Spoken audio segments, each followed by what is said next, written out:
স্বার্থপর মানুষকে তুমি কখনো বোঝাতে পারবে না যে সেই মানুষটা স্বার্থপর। উল্টো তারাই তোমাকে প্রমাণ করে দেবে যে তুমি স্বার্থপর। জীবন কারোর জন্য থেমে থাকে না। জীবনকে কারোর জন্য থামিয়ে রাখাটা হলো সবথেকে বড় বোকামি। অপমানকে হেসে মানিয়ে নেওয়ার ক্ষমতা একমাত্র সরল মানুষগুলোর মধ্যেই বেশি থাকে।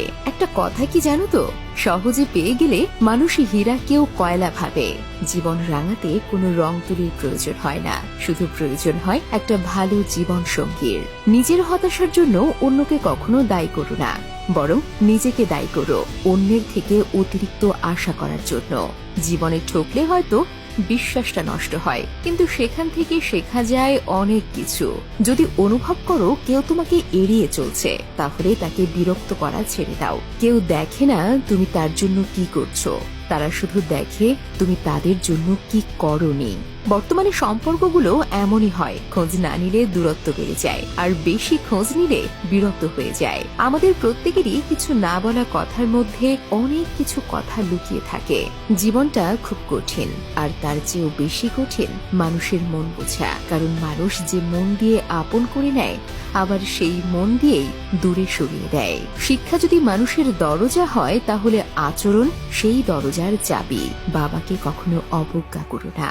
বাবা যতই গরিব হোক, বাবার মতো শক্ত হাত এই পৃথিবীতে আর কারও নেই।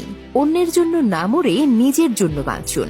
যারা আপনার গুরুত্ব পাশে থেকেও বোঝে না, তাদের কাছে আপনি অনেক আগেই মৃত। তাদের কাছে নতুন করে অবহেলা ছাড়া আর কিছুই পাওয়া যায় না। তাই নিজের জন্য বাঁচার চেষ্টা করুন। নিজের ভালো লাগাগুলোকে, নিজের ইচ্ছেগুলোকে পূরণ করুন। আপনার চাইতে বেশি ভালো আর আপনাকে কেউ বাসতে পারবে না। অন্যরা তোমাকে কিভাবে দেখে সেটা গুরুত্বপূর্ণ নয়, গুরুত্বপূর্ণ হলো তুমি নিজেকে কিভাবে দেখছো।